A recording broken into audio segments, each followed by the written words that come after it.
Hello and welcome to Studio Wesley Cafe Season 2. Yay! If this is your first time tuning into Studio Wesley Cafe, welcome. This is Studio Wesley's pop culture and current events podcast where we talk about art and culture and the ways that those things intersect with our spirituality as young adults. So welcome. I hope you enjoy. And I highly recommend that you check out season 1. Season 2 is going to be short. It's going to be just a couple episodes that we released throughout May. I really just wanted to finish up the year, round out the year with a few more episodes with our amazing interns. But I highly recommend checking out our episodes from season 1.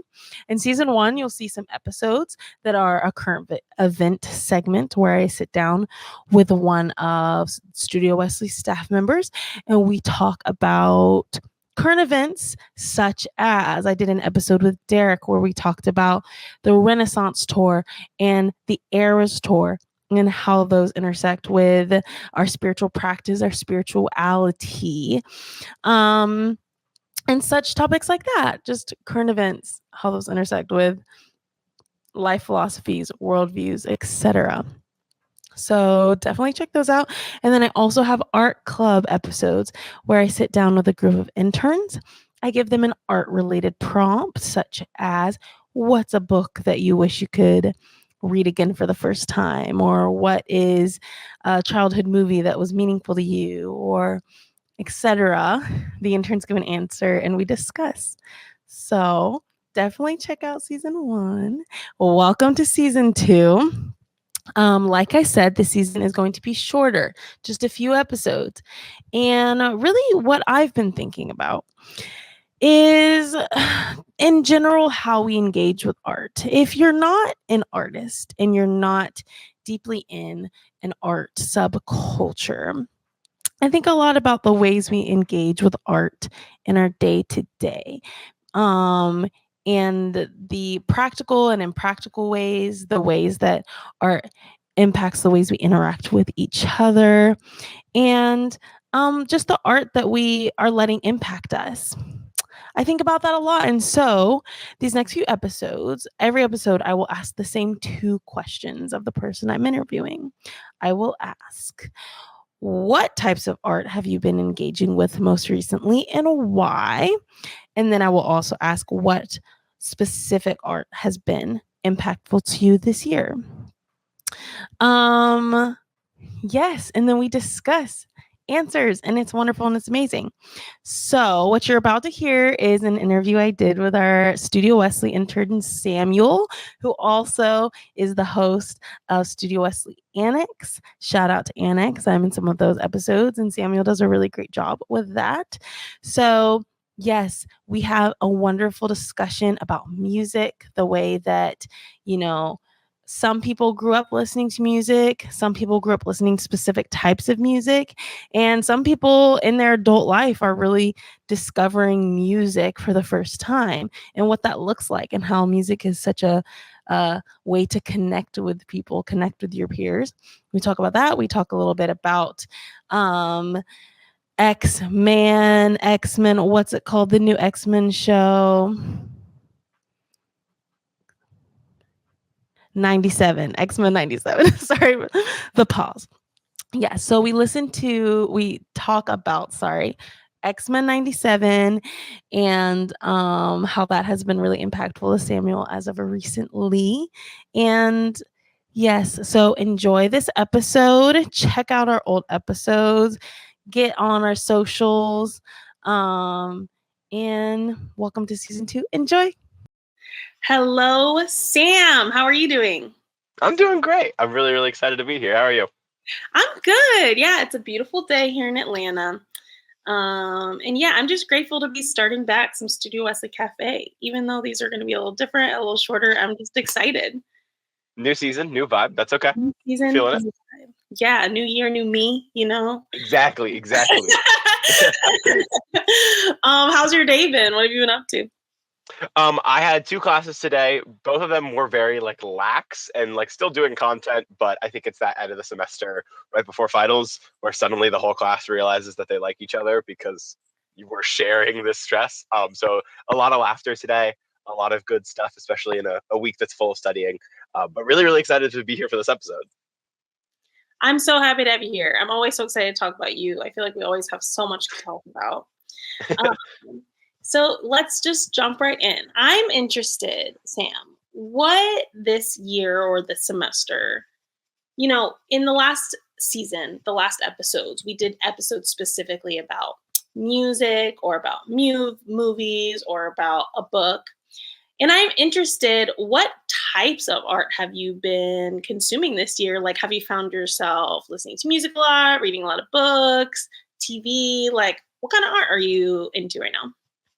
So the biggest ones I've been into this year as a whole, really getting more into music than I have been before. Because especially like being somebody starting like really doing theater throughout all of my like schooling from middle school on, that was really all I listened to. And so going to school where I'm not focusing on that anymore and being around friends who really, really are passionate about music, I've been trying to expand my taste a little bit and like get to know things. I have a joke with my girlfriend who will probably watch this episode, and she'll make fun of me that I don't know music from the last 30 years. So learning like who popular artists are and what they make has been really interesting. But then also more recently this semester, I have kind of tapped back into that theater kid-esque because like I'm no longer producing theater. I'm no longer like auditioning and stuff like that. That's something I've kind of left behind, but I love going and seeing things. So seeing a lot of new plays here, some that are premiering, some that are still kind of younger in their life cycle, and getting to see a lot of cool stuff like that live because there's nothing better for me than live art. So those have been like the two new spheres for me this year. Okay.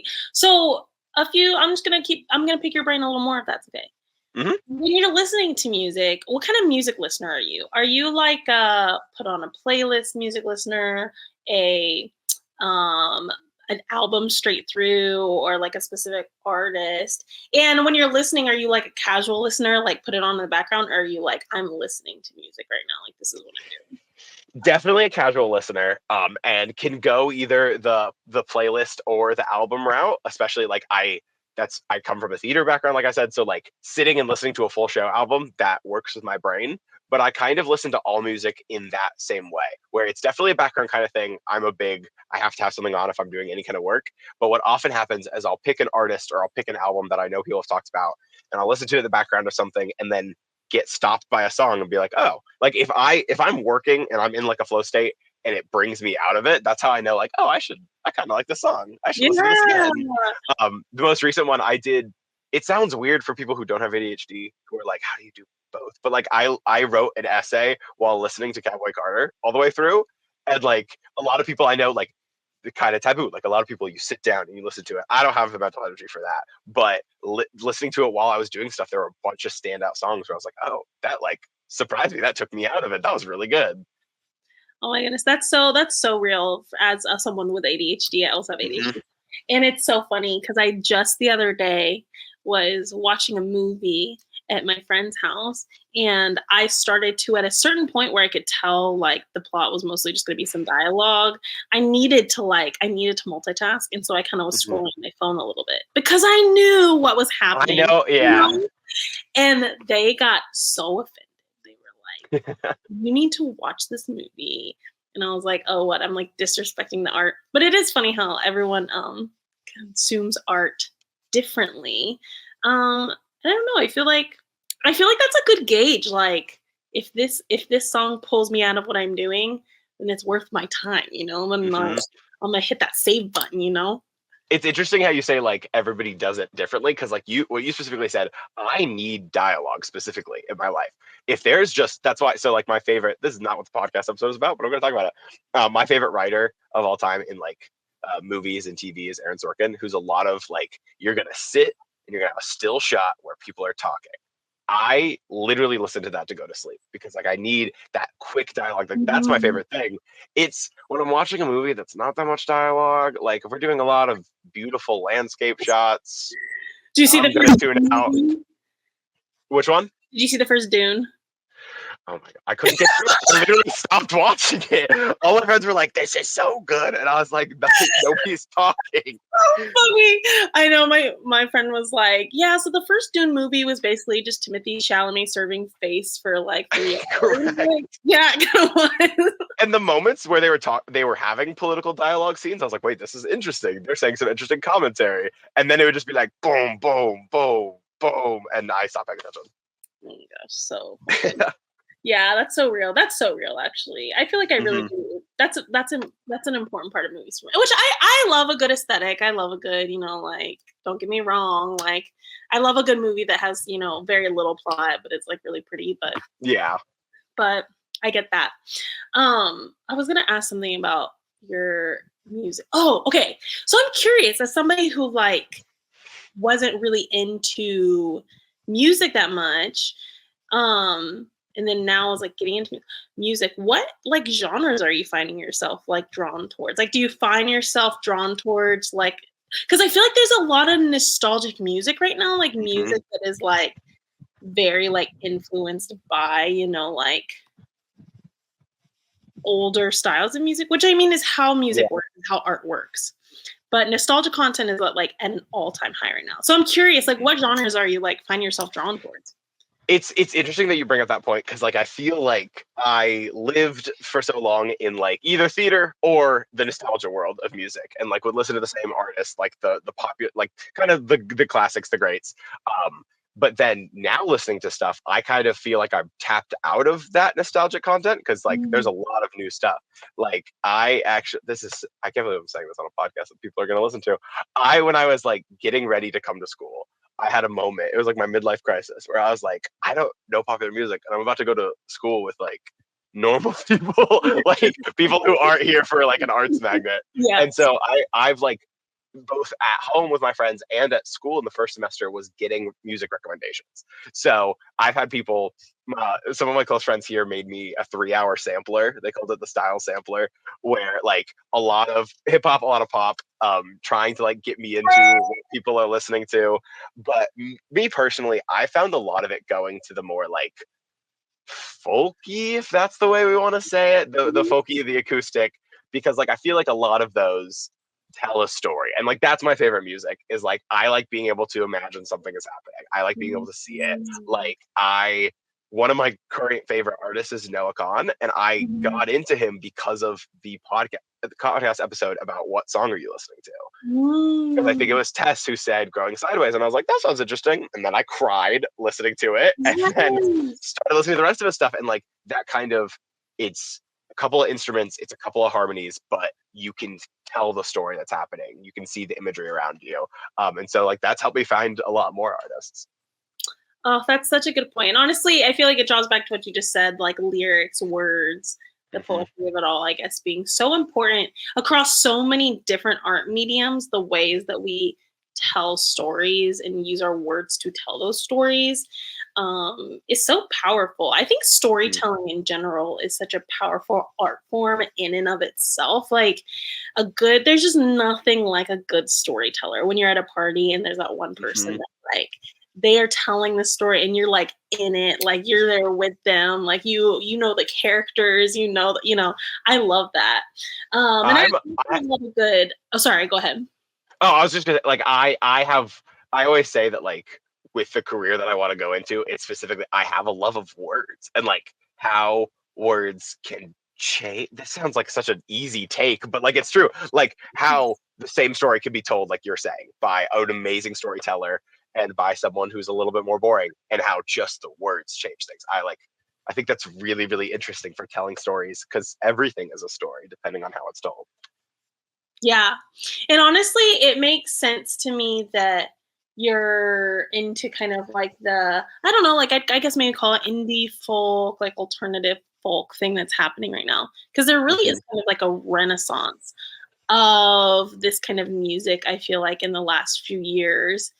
And in country inspired music genres in general, which, if you ask me, and I think you'll maybe you'll agree with this, maybe not. I think so. You know how they always say like country music has been kind of like co-opted and kind of used for like a weird kind of like pop genre, Yep. beer and trucks and whatever. Beer trucks, girls. Yep. Yeah. But how country really at its heart and its origin originating from like Black genres of music like blues and these kinds of like, you know, working class art styles that like we're almost having this kind of like class consciousness or something that all of a sudden we're like, wait a minute, we do like country. There's a thing behind this when we look at what country music actually is. And like what you're talking about with like the class element of it, country music as a way to like tell stories specifically, like to like explain an idea, especially like going back to like old folk music of like this is passed down, this is oral storytelling. And when you look at that, people are like, oh, that's cool. We should be doing that the whole time. It is cool. And I'm so glad that you're getting to like, I don't know. I always say that there are so many albums that I'm like, I wish I could go back and listen to that for the first time or whatever. So it's kind of like a beautiful thing that like you're getting to experience all this new art now. And taking music recommendations from friends is always such a like fun and connective experience. So I think that's a really fun place to be that you're in. You learn so much about like one, you learn a lot of new music and get to figure out like I feel like I figured out my taste in music because other people have given me theirs, but also like it was especially the beginning of the semester when you're meeting new people and like getting like that was the beginning of some of these friendships that now are my closest friends saying give me the stuff you listen to really was revealing to like show who they were as a person, what kind of stories, what kind of like art motivates them. Oh, that's such a good point. Even like the act of like connecting with or like knowing somebody connects with a particular song that tells a particular story will tell you so much about them, even if that's not specifically their story. It's like the stories we share. So it's almost like when your friends will like post an infographic. I don't know about you, but I'm nosy. And so like when my friends post a little infographic, I'm always like, I wonder what's behind, you know what I mean? Like, we're posting a lot about love lately. You know what I mean? I wonder who's booed up or whatever. We're posting about forgiveness. I wonder who this is targeted at. Right. Interesting. Who are we forgiving in this situation? Oh my gosh. Okay, well, let's get into it. What is a specific piece of art, a specific it could be a body of art or it could be any medium are you particularly like impacted by recently? And tell me about it. Tell me about what art you're feeling moved by. That's a good question. I have to like pause on that one. This is my first. I can't just keep flowing through it. Um, I'll give a couple of things because like I already talked about theater, but like there's like I've described it to my friends here, and it's one of those like you just feel it or you don't, like, you know, where like the same way a lot of my friends feel about like going to the movies, and like that's an experience. That's how I feel about going to go see a show. Going to go to the movies is fun for me, but like sitting in a theater, the lights dimming. I've always said that like dim lights and no lines being spoken yet is my favorite moment ever, because like that is how I get moved by art. I don't really cry a lot during movies or during TV shows. I don't even really cry during books. But there's something impactful about like someone being there telling the story and it being a give and receive art form that like gets me every time, no matter what it is. I can count on my fingers like how many like pieces of media like online, like movies or TV, have made me cry, but the amount of shows where I have broken down because somebody is giving that story, that's the most impactful form of art for me. But like recently I've gotten back in, this is actually the topic of today's episode. This is actually, I'll segue to the thing I was supposed to talk about earlier, because I've been re-getting into comics through X-Men 97, which has been coming out on Disney Plus. And the reason, so I'm going to give you a little bit of context that I didn't tell you before this episode. Please do. So, yeah.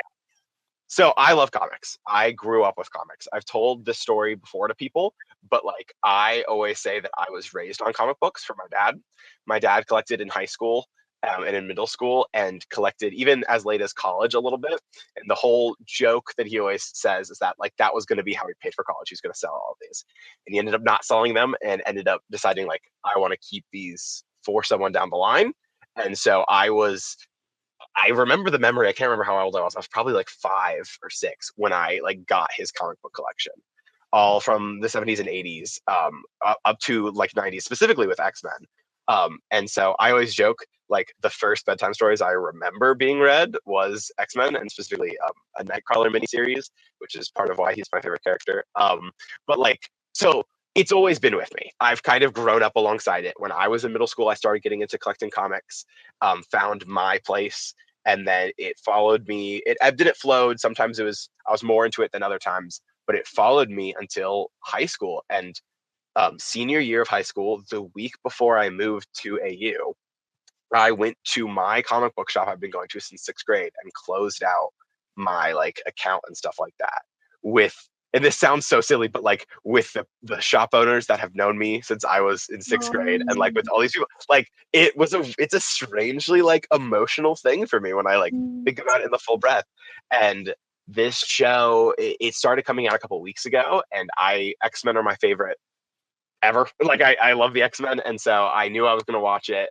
But as soon as I got into the first episode, I like fell back in love, and it has recaptured why I loved the X-Men growing up and why they've always been my favorite in a way that hasn't been captured recently. So I've been reading new comics. I've been rereading some of my old comics, like falling back in love with that new art form because of this new version of it. Wow, that's so cool. I'm not like a comic book person, but I did my dad's a nerd and my older brother is a big nerd. No offense. I don't know if that's offensive. It's like, I feel like comics are I take it with a badge of honor. Yeah. And that's how I meant it. Mm-hmm. But so growing up, we were really into mostly the movies. Like I've seen every superhero movie that's come out in my lifetime. I have seen, and X-Men movies are still to this day my favorite superhero like series that have come out. I love the X-Men. I love the characters. And so my brother recently was like, Sydney, have you seen X-Men 97? And I was like, no, I haven't watched it yet. And I did watch the first episode, but that's all I've had time to watch. And I've been so excited to get into it. So I was really excited when you mentioned it, because I'm like, oh my goodness, this is something that a lot of people in my life are talking about. So tell me more about it. Like, what about the story is like drawing you in? Like, what about the characters are making you nostalgic for comics? Like, tell me more. So, I'll try to do it at first with like less spoilers, and then probably as I go on, something will slip up. But the first episode is fun, and the first episode, like, I was explaining this. I recently, as I started getting back into it, have also started like showing my girlfriend the old Fox films and like randomly going on rants about this. And like the thing about the Fox X-Men movies is they're amazing. The second one is my favorite superhero movie ever, but they're so like serious at times, and like they know how to be campy, but also no, they don't, because everybody's in their leather suits. And like the first episode of X-Men 97, I was like, wow, this is fun.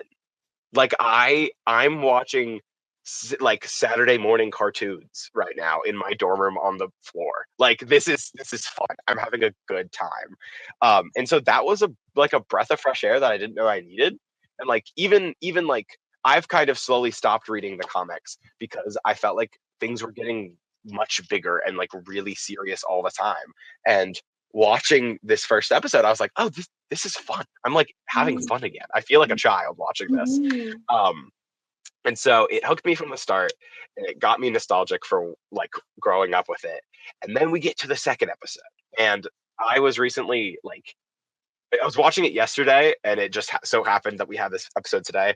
But I was watching a video essay about one of the episodes, and he summed it up. He was like, "I've been an X-Men fan all my life, and the 3 best parts of X-Men are backflips, soap operas, and civil rights," which is a weird way to phrase it, but it was true. It was like the first episode got me in. It's fun, it's campy, it's having a great time. And the second episode, okay, let's talk about what the X-Men actually mean. Mm-hmm. Because the X-Men are the reason I've always loved X-Men is, if I had to sum it up in one sentence, the X-Men aren't just superheroes, they mean something. Mm-hmm. The Avengers come in, the Avengers fight a bad guy, the Avengers save the day. The X-Men are fighting society and systemic oppression. And like originally, of course, like the history of it, the team was made as an allegory for the civil rights movement. But then as we've had, that was in the 60s, so we've had so many decades of comics now. Now they have become a allegory for the LGBTQ community. They talk about a bit like disability rights, and there's so much more that it means. And so the first two episodes, especially since they released it once, it was like, wow, this is fun. I'm having a good time. Oh yeah, we can be serious and have conversations through superhero media. And that's the, I don't know if you had time to watch it, the Magneto, his monologue that I sent. That was from that second episode, where like it very quickly turns of like, no, this is about oppression. This is not just flashy superheroes. We are telling a story through this. And so like Magneto's character, for those who don't know like anything about the X-Men, was born in the Holocaust and was, as a child, was taken to a concentration camp. And so in this monologue, he talks about, so for those of you who have no context right now, there's a race of what's called mutants, which have like magical powers through mutation in their biology. And that is like the oppressed class. And it's an analogy for multiple things. It started as an analogy for the civil rights movement.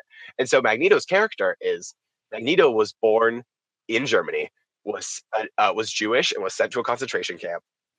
Then once the Holocaust ended, they began to persecute him because he was a mutant. And so in this monologue, he has this great line where he's like, I saw my people being persecuted, and then years later, I saw them teaming up with my persecutors to persecute me. This is in the second episode of a Disney Plus cartoon. Yeah. Like it's so good. It's so good. And like there's so many beautiful, beautiful stories and analogies from the X-Men comics, because it can represent, it's not man versus man, it's man versus society. That's like when I like the X-Men the most, because it can mean so many different things. It can be so many different analogies, and it's so good. It's beautiful. I could keep talking about this. I'll let you ask another question. I realized I told you this was not going to be a short episode if I'm talking about the X-Men. No, look, you are like, I feel like you're saying everything I had hoped you'd say. Something my brother taught me, I feel like from a very young age, is the way that like comic books and superheroes have always been used to kind of like do some really profound commentary about society. And I feel like we're getting even more of that, like with, even news stories, like Invincible. I feel like we've talked about this. Yeah. And stuff where it's like, wow, it's like you really can use something that's so fun and like fantastic and like imaginative to offer so much like some really meaningful allegories for people to kind of like grapple with current political, socioeconomic issues, And yeah, and honestly, and now that like you're saying that, I'm like, yeah, no wonder I've always been drawn toward the X-Men, the outsiders, like to be accepted. And one of the videos that you sent me that really stuck out to me was the one with Cyclops, where he was in that interview and he was talking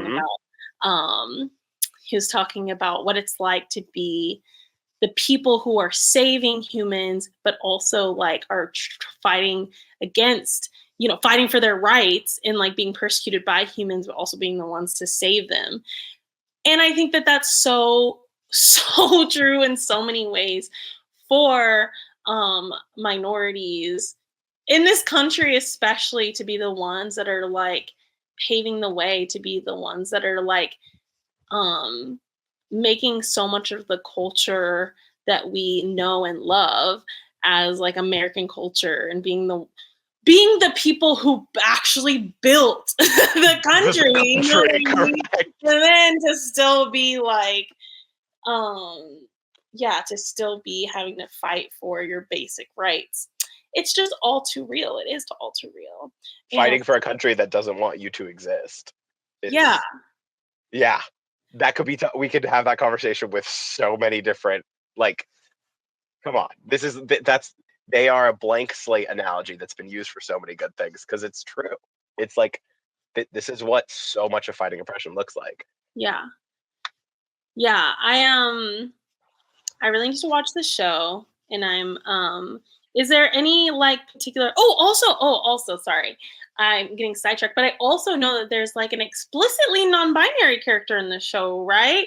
And my brother's always like, everyone in the show is gay, which I actually don't think everyone in the show is explicitly gay, but my brother's very like, my brother There's a clear argument to be made in support of that I don't entirely disagree with, and I think is very fun. When the first episode came out, somebody posted, I don't remember where it was, but said that like this show drips with bisexual energy, and yeah. The way you're leaning in your chair. Yeah.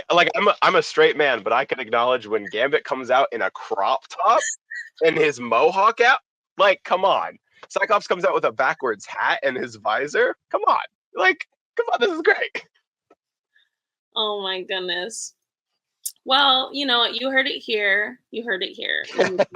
97, dripping bisexual energy, great social commentary. There's a line, it's in the second episode, where, because again, for those of you who don't know, Charles Xavier and Magneto, kind of the two forces throughout all of it. And originally they were written, it is literally Malcolm X and MLK. Like, that is the analogy they were made for. But they also have this really deep friendship. And so it's this kind of back and forth of like, they have the same ideas, they just do it in different ways, but also there's a strong connection. And there's a scene in the second episode where Magneto is reminiscing on his time, because Charles Xavier has passed at the time of the series starting. And he talks about, Charles Xavier has the telepathic powers and can connect, and talks about when we were friends, we had this like psychic connection. He was always in my head, but not, how does he say it? He was not probing. My thoughts were always in his were always in mine. And so once they stop being friends, that's why Magneto dons the helmet, because that's supposed to block out any of the psychic connection. And Rogue says, because when you were against each other, you feared that if you could feel how much he loved you, you wouldn't fight back. That's adorable. Is it about, it's adorable, it's so cute. Is it about romance? Is it about best friendship? I'll take either argument. It's adorable. Yeah. It makes me so much joy. And like, that's why a lot of people go for the analogy that like everybody in the X-Men is like queer in some way. And I know that there are a lot of people online who get very upset by that, but it doesn't bother me because they've always been this. Yeah. It's always been an analogy. And I was going to comment on this earlier when you said like why you've always loved it and never realizing it. I think what the show is doing a great job of now for new audiences is, because so many people online are complaining that X-Men are woke. Newsflash, that's the point of the show. That's the point of all X-Men comics ever. Yeah. And so I think it's doing a really good job of like showing that to a new audience, that like they have always been social commentary. Again, I cannot emphasize this enough. They were created, the creator stated, it is supposed to be an MLK and Malcolm X allegory. Yeah. And this is about civil rights in the 60s. Yeah. And so for now people to say that like, well, why are we making it queer? Why are we talking about like they have analogies now for like the BLM movement, and they're like, why are they making it political? Because that's what it is. That's entrenched in the stories itself. So I think it's good to introduce that to a new audience, that especially since now it's out of pop culture a lot, think that they're just superheroes. Especially like, I love Wolverine, but everybody's just like, he has claws. And it's like, well, yes, but like before that, before his movies got popular, this is an allegory for oppression. Yeah. Oh my, and you know what? It just makes me think so much more about even just broadly about art, and how like the best art has something to say. You know what I mean? The best art will always have something to say and be subversive in some way. And that's why it's impactful. That's why it's moving, is because it makes it makes you look in a mirror of sorts. It makes you see yourself and see your society and see your relationships and connections from a different perspective, right? And um that's, yeah, you're right. It's always been that way. I don't know, I don't know at what point people thought, and I think maybe it could be like the kind of phenomenon of like escapism and people Yeah. people thinking that entertainment is meant to help us escape from our reality. Um, but to me, I'm like, that's why I engage with art. It's because it's actually helping me be in my reality even more, understand my reality more. And yeah, I have people like that in my life. I have family members like that I will get into these debates with, where they're like, man, things used to be so like everything's so woke, everything's so da da da da. And I'm like, no, it's just more challenging to you now than it used to be. And Correct. okay, like, it's okay that back then it was easier it was more palatable for you. But like these issues have always been interconnected, right? Like civil rights and LGBT rights have always been interconnected, because guess what? There's a lot of Black queer people. Like there's a really big intersection of these two things. Like these issues have always been interconnected. And so for us to think that at some place we can just stop and be like, all right, that's all the commentary we have. We're done. Yep, we did it already. We have nothing more to say. That's so silly to me. You talked about like comics specifically being able to do it, and one of the arguments that makes me the most upset is when people talk about it with Spider-Man, and like, why do we have so much Miles Morales? Why can't we have Peter Parker? Well, the point of Spider-Man, why Spider-Man is the most popular character, I'm going to go on a huge rant here. I'm so sorry. The reason why Spider-Man is the most popular character, as said by his two creators, by Stan Lee and Jack Kirby, is because anybody can be under the mask. That's the point. Comics have always been about standing up against oppression. I almost said Hitler. Captain America's first comic is him punching Hitler. Like, that's the first comic cover. Spider-Man is popular because he's a poor kid from Queens who could be anyone.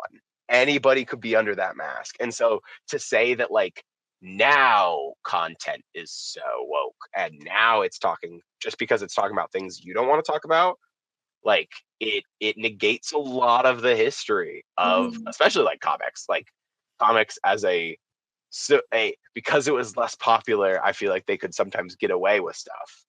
And it, like, and not to say that they didn't have their issues of diversity. There's a lot, but like there were a lot of stories that through flashy colors and capes could be told. Period.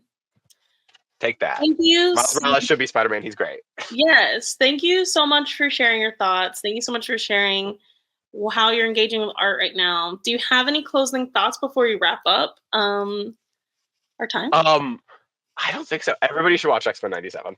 And everybody should read a little bit of X-Men comics. Specifically, the last episode of X-Men 97 is, I just talked about not crying and things. I teared up twice, and that's a big deal. If Sam was tearing up, especially in a cartoon, hit me where I was not expecting it. It's very good. Everybody should watch it. You know what? I'm inspired. I'm gonna go watch it. I will. Everybody should.